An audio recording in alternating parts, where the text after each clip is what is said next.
네, 안녕하세요. 토쟁이 기술사입니다. 오늘도 125의 1교시 단답형 7번 문제를 같이 한번 풀어보겠습니다. 문제는 교자장치가 되겠는데요. 대제목부터 같이 한번 살펴보겠습니다. 천천히 보시고요. 이걸 암기하려고 하지 마시고 그냥 이렇구나, 이렇게 적구나 하는구나 이해를 하시는 게 더 시청자분들께 도움이 됩니다. 정의 쓰고 교자장치의 기능, 이게 원래 교자장치가 어떻게 엄밀히 따지면은 이게 장치잖아요. 이게 부속 장치란 말이죠. 그러니까 요거는 뭐 공법이라든가 이런 유형은 아니에요. 하지만은 공법 하에서 이렇게 풀 수가 있습니다. 그래서 교자장치의 종류 이렇게 쓰고요. 저는 여기다가 교자장치 중 탄성받침 설치 순서와 구성요소 이렇게 썼는데요.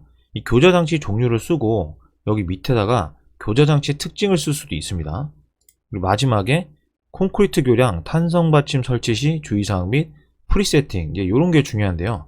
대제목에 요런 키워드 같은 게 나와줘야 됩니다. 요런 게. 요런 거를 아마 쓰셔서 만약에 이번 125회 때 접근을 하신 분들은 조금 점수가 높게 나오지 않았을까, 이제 요렇게 보이고요.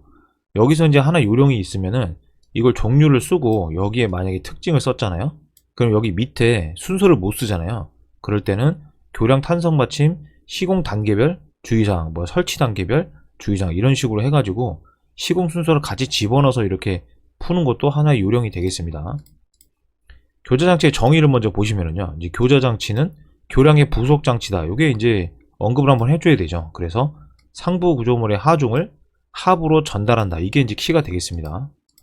교자장치의 기능을 보시면은 크게 이제 세 가지로 이렇게 나눴습니다. 하중 전달, 수평 이동, 회전 기능 이렇게 되는데요. 하중 전달은 이제 위에서 말씀을 드렸고요. 수평 이동은 이착력이라든가 하중이라든가 PS에 의한 영향이 이제 수용을 한다. 그러니까 뭐 여름엔 늘어났다가 겨울에는 줄어들고 뭐 이런 것도 있고요. 아니면 이착력, 온동력, 건조 수축, 크립 이런 거에 대한 수평 이동이 발생할 수가 있고요. 이 회전 기능 이거는 뭐냐면요. 교량이 이렇게 예를 들어서 이렇게 있잖아요. 근데 얘가 만약에 이렇게 쳐졌어요. 이렇게 쳐지면은 이게 어떻게 되죠? 이렇게 됐다 어떻게 되죠? 이렇게 되죠. 이렇게. 이 회전은 각이 변하잖아요. 그죠? 요걸 얘기를 하는 겁니다. 요거. 회전 기능이다. 이제 그렇게 이제 보시면 되겠습니다. 종류는 이렇게 나열식으로 한번 써봤습니다. 포트 받침, 뭐 스페리컬, 마찰형, 납탄성, 탄성 고무, 면진 받침. 이 면진 받침도 종류가 여러 개 있죠. 근데 다 쓰면 이제 칸이 너무 많으니까 거기에 다 쓰지는 않았고요. 하나 예를 들어서 이렇게 이제 LRB 거동 특성에 대한 그래프를 이렇게 하나 가져왔습니다. 그래서 가로축은 이제 변이가 되겠고요. 세로축은 이제 전단력이 되겠습니다. 그래서 장기하중, 단기하중 이렇게 되죠. 지진하중, 온도하중 이런 것도 하나 이제 가져가시면 좋겠죠. 그리고 이 교자장치의 종류 중에서 하나를 가져와 가지고 탄성 받침에 대한 설치 순서와 구성 요소를 언급을 한 거거든요. 그러니까 치핑, 뭐 거치, 거푸집, 몰탈 타설, 양생 이제 이렇게 되겠습니다. 그래서 전기 브레이커 사용한다. 거푸집의 높이는 타설면 플러스 30mm를 이제 높여야 되고요. 양생은 3일에서 7일이 소요된다. 이렇게 볼 수가 있고요. 설치 전에는 교자 받침이나 품질 상태를 검사한다. 이물질을 제거한다. 설치 중에는 난갈 때도 설치해야 되고 크레인 충격에 주의를 해야 된다.